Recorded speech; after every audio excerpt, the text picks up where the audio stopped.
Good morning বন্ধুরা, সকালবেলায় ready হয়ে গেছি আমরা কামাখ্যা যাওয়ার জন্য। আজকে আমাদের ট্যুরের সেকেন্ড দিন। আজকে হলো 13 তারিখ। তো আমরা সকালবেলায় উঠে এখন বাজে 5:30 আমরা রেডি হয়ে গেলাম, যাবো হচ্ছে কামাখ্যা টেম্পল। এই যে আমাদের গাড়িও চলে এসেছে। আমরা পৌঁছে গেছি এখন নীলাচল পাহাড়ে অবস্থিত কামাখ্যা টেম্পলে। এখানে প্রচুর দোকান রয়েছে। তোমরা যদি পুজো দিতে চাও তাহলে পুজো দেওয়ার সামগ্রী কেনার বহু দোকান রয়েছে। এছাড়া জুতো কিন্তু রেখে দিয়েই যেতে হয়। আমরা আমাদের প্রয়োজনীয় জিনিস একটা দোকান থেকে কিনে নিলাম এবং জুতোটাও রেখে দিলাম। এছাড়া কেউ যদি লাল কাপড়ও চড়াতে চাও মাকে, তাহলে কিন্তু তোমরা এখান থেকে কাপড়ও কিনতে পারো। এখন বাজে 6টা। আমরা দৌড়াচ্ছি লাইন দেওয়ার জন্য। কামাখ্যাতে পুজো দেওয়ার জন্য দু ধরনের ব্যবস্থা রয়েছে। পুজো দেওয়া বলবো না, প্রতিমা দর্শনের জন্য। পুজো কেউ বাইরে দিয়ে চলে যেতে পারে, কোনো অসুবিধে নেই। কিন্তু যদি কেউ মাকে দর্শন করে পুজো দিতে চান তাহলে কিন্তু দু ধরনের লাইন হয়। একটা হলো জেনারেল লাইন, যেটাতে কোনো টিকিট মূল্য দিতে হয় না। খুব সকাল থেকেই কিন্তু এর জন্য লাইন পড়ে যায়, আর খুব ভিড়ও থাকে কিন্তু। আর একটা রয়েছে ভিআইপি লাইন। ভিআইপি লাইনে কিন্তু টিকিট মূল্য দিতে হয় 501 টাকা পার পারসন। ভিআইপি টিকিটের জন্য কিন্তু লাইন দিতে হয়, তবে সেই লাইনটা দেখলাম খুব ছোট। আর এই কাউন্টার মানে টিকিট দেওয়ার কাউন্টার খোলে 7টার সময়, সকালবেলা 7টার সময়, তারপর আবার দুপুরে 12টার সময়। গুয়াহাটিতে যে কোনো জায়গা যাওয়ার জন্য ওলা উবের কিন্তু সবসময় অ্যাভেলেবেল রয়েছে। আমাদের রুম থেকে মানে আমরা যে বিল্ডিংয়ে ছিলাম ওখান থেকে কামাখ্যা আসতে নিল 190 টাকা। কোথায় আমরা আছি তার ডিটেলস আজকে তোমাদের ব্লগে বলে দেব। এই যে দেখতে পাচ্ছ বাইরে অনেকেই প্রদীপ জ্বালাচ্ছে, ধূপধুনা দিচ্ছে। ওনারা কিন্তু ভেতরে ঢুকছেন না, বাইরে পুজো দিয়েই চলে যাচ্ছেন। ভেতরে ঢোকার লাইন কিন্তু এখনও শুরু হয়নি, সেই জেনারেল লাইন হোক বা ভিআইপি লাইন হোক। এই যে আমাদের পুজোর ডালি, আমরা বিভিন্ন রকম ফুল আর এখানে মাকে পুজো দেওয়ার জন্য বিভিন্ন ধরনের ড্রাই ফ্রুট পাওয়া যায়।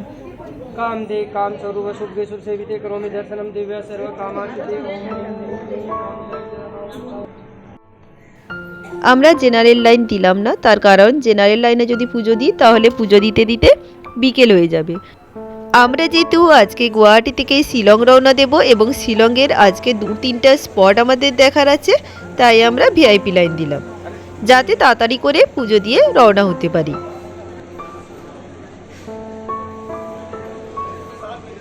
অবশেষে টিকিট কাউন্টার খুললো। ঠিক 7টার সময় কিন্তু টিকিট কাউন্টার খুলে দিয়েছে। এই যে আমাদের টিকিট।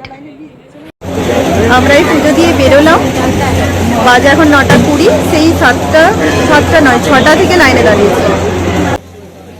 মন্দিরের ভেতরে ক্যামেরা অ্যালাউ ছিল না, তাই তোমাদের সঙ্গে ভেতরটা শেয়ার করতে পারলাম না।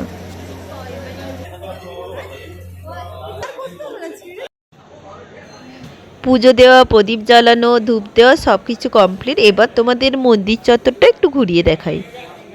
আজকে মায়ের কাছে আমরা 2টো বলি দেখলাম, মহিষ বলি হয়েছে। ওই যে মহিষগুলো দূরে বাঁধা আছে। কেমন লাগলো বলুন? ভীষণ ভালো, অনেক বেশি ভিড় এক্সপেক্ট করেছিলাম, ভিড় ছিল, বাট লাইন স্টার্ট হওয়াতে খুব তাড়াতাড়ি হয়ে গেছে। ভালো, সবই ভালো, বেশ ভালো। ওই যে দূরে দেখা যাচ্ছে দেখো কামাখ্যা মা, আমরা কিন্তু ওখানেই এতক্ষণ লাইন দিয়ে দর্শন করে এসেছি। আর ওপরে দেখো ওই যে জেনারেল লাইন, এখনও কত বড় একটা লাইন। এখানে মন্দির তৈরি হয়েছে পাহাড় কেটে। আগেই বলেছিলাম নীলাচল পাহাড়ের উপর এই মন্দির। এই নীলাচল পাহাড় কেটেই কিন্তু মূল গর্ভগৃহ তৈরি হয়েছে। মন্দিরে দেখতে পাচ্ছ পাহাড় কেটে কেটে কত সুন্দর মূর্তি নির্মাণ করা হয়েছে। মন্দির চত্বরের সামনেই রয়েছে বিভিন্ন হোটেল, রেস্টুরেন্ট। গুয়াহাটিতে আমরা এই অ্যাপার্টমেন্টে 1 নাইট স্টে করেছিলাম, যার নাম হলো তালুকদার নিবাস। ফোন নাম্বার স্ক্রিনে মেনশন করা আছে। অ্যাড্রেসটা তোমাদের বলে দিই, railway officer colony, Gotanagar, Maligaon. Guwahati থেকে শিলং যাওয়ার পথে আমরা একটু ধাবাতে দাঁড়ালাম টুকটাক কিছু খাওয়া দাওয়ার জন্য। আমরা আগেই কিন্তু লাঞ্চ করে নিয়েছিলাম কামাখ্যাতে লাঞ্চ করে তারপর রুমে ফিরে ঠিক 11টার সময় আমাদের গাড়ি ছেড়েছে। শিলংয়ের পথে রওনা দিচ্ছি আমরা এখন। গুয়াহাটি থেকে শিলংয়ের ডিস্টেন্স হলো প্রায় 100 কিলোমিটার। গুয়াহাটি বিমানবন্দর থেকে কামাখ্যা টেম্পল পর্যন্ত যে ট্যুর অ্যারেঞ্জ করেছিলাম ওটা আমরা নিজেরাই করেছিলাম, কিন্তু আজ থেকে 6 days 5 nights একটা ট্যুর প্যাকেজ রয়েছে আমাদের। এর জন্য আমরা কোন ট্রাভেল এজেন্সি নিয়েছি তা তোমাদের সঙ্গে পরে ডিসকাস করব ডিটেলসে। এখানে গাড়িটা চেঞ্জ হলো, লাগেজগুলো অন্য গাড়িতে শিফট করে দেওয়া হলো। ওই গাড়িটাই আপাতত আমাদের 6 দিনের সঙ্গী, এই ড্রাইভার দাদাই আমাদের সঙ্গে 6 দিনই থাকবেন। আমরা চলে এসেছি আমাদের প্রথম স্পট শিলংয়ের উমিয়াম লেক। কত বড় জলাশয়, পাহাড়ের কোলে, কি দারুণ লাগছে। 15 কিলোমিটার জুড়ে রয়েছে এই জলাশয়টা। এখানে বিভিন্ন ধরনের রাইড রয়েছে, speed boat, anaconda boat, new anaconda boat, কিন্তু প্রত্যেকটাতে কি বলতো গ্রুপ করতে হবে, আর তাতেই হলো সমস্যা। আমাদের স্পিড বোটে যাওয়ার ইচ্ছে ছিল, কিন্তু স্পিড বোটের ক্যাপাসিটি হলো 3 জনের, আর আমরা আছি 4 জন, তো হবে না। আমরা নিউ অ্যানাকোন্ডা বোট, যেটাতে 10 জনের নিয়ে যাবে, 10 জনের ক্যাপাসিটি রয়েছে, 5 মিনিট সময় নিয়ে যাবে, 1180 টাকা নেবে। এরকম করে 10 জন ঠিক করতে করতেই আমাদের অনেকটা টাইম লেগে গেল। অনেক যুদ্ধ করার পর অবশেষে আমাদের বোট ছেড়েছে। 10 জন খুঁজতে খুঁজতে হাঁপিয়ে গেলাম, হয় বেশি হয়ে যাচ্ছে না হয় কম হয়ে যাচ্ছে।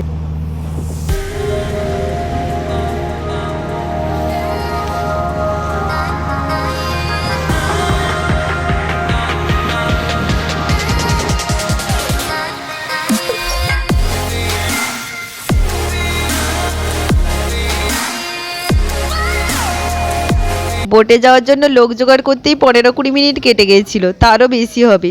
কিন্তু বোটে চাপলাম মাত্র 5 মিনিট, মনে হলো এই উঠলাম আর এই নেমে গেলাম। তবে স্পিড বোটগুলোতে চাপতে পারলে না আরও ভালো লাগতো। খুব একটা মজা হলো না, এত স্পিড ছিল না যদিও এই বোটের।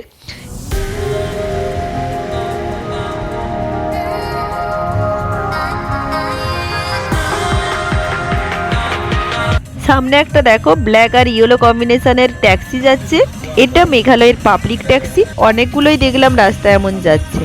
আর একটা জিনিস, চেরি গাছ, যেটা আমি প্রথম দেখলাম। এই দেখো চেরি গাছ দেখে আমরা 4 জনেই এত এক্সাইটেড ছিলাম, যখনই চেরি গাছ দেখছি তখনই ওই চেরি গাছ এরকম করে করেই পুরো রাস্তা গেলাম। এই যে একটা, এই দেখো শিলংয়ের চা বাগান।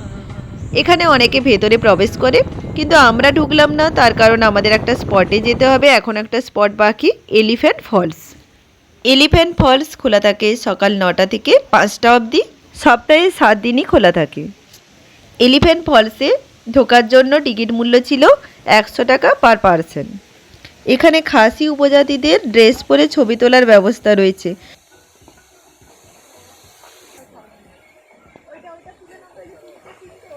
এলিফ্যান্ট ফলসে 3টে ধাপ রয়েছে।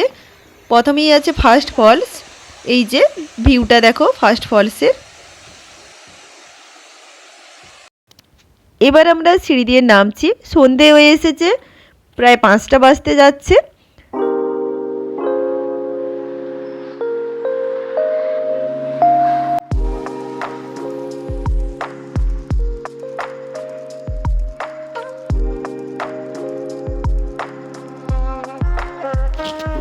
এটা সেকেন্ড ওয়াটারফলসটা। এরপর আমরা যাব 3 নম্বর ওয়াটারফলসে, আবারও সিঁড়ি দিয়ে নামতে হবে।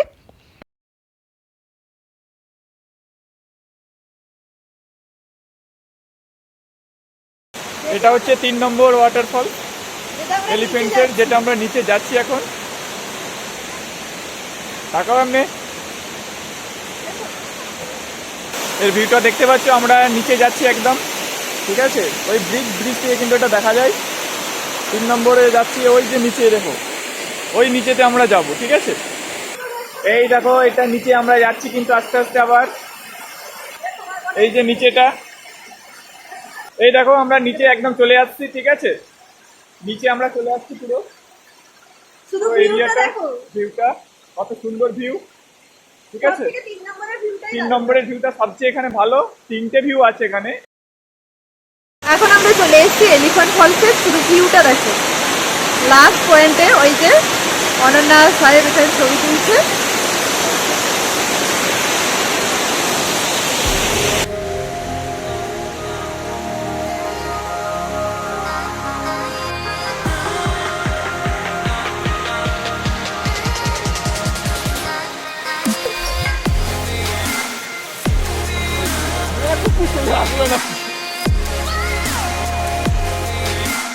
ওয়াটারফলস দেখে আমরা এখন ফিরে যাচ্ছি। সিঁড়ির ধাপগুলো কিন্তু খুব উঁচু উঁচু, বয়স্কদের ক্ষেত্রে নামতে উঠতে একটু অসুবিধা হতে পারে।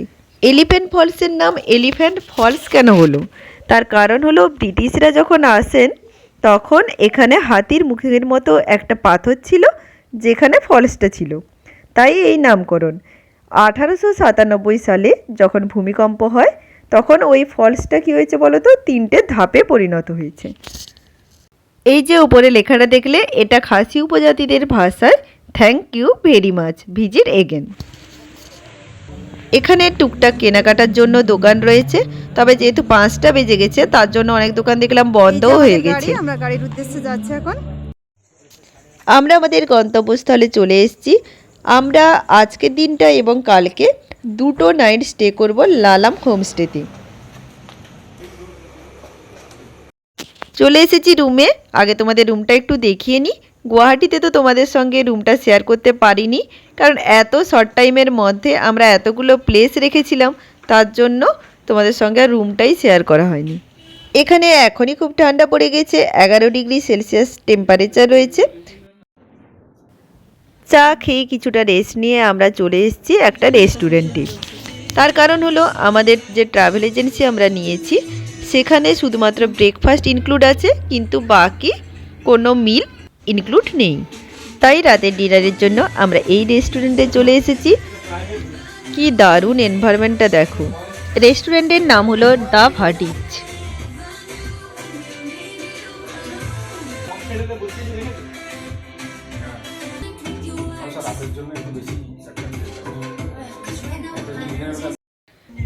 আমরা যেই হোটেলে ছিলাম ওনাদের বললে ওনারা একটা রেস্টুরেন্ট থেকে খাবার আনিয়ে দিতেন, তার জন্য একটা মেনু কার্ডও আমাদের দিয়েছিলেন।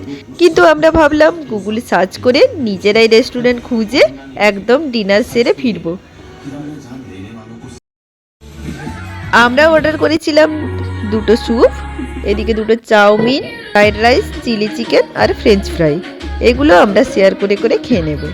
খাবারের কোয়ালিটি এবং কোয়ান্টিটি দুটোই খুব ভালো ছিল। আজকের ব্লগটা কেমন লাগলো কমেন্ট করে জানিও। যদি ভালো লাগে একটা লাইক করে দিও। টাটা, গুড নাইট সবাইকে।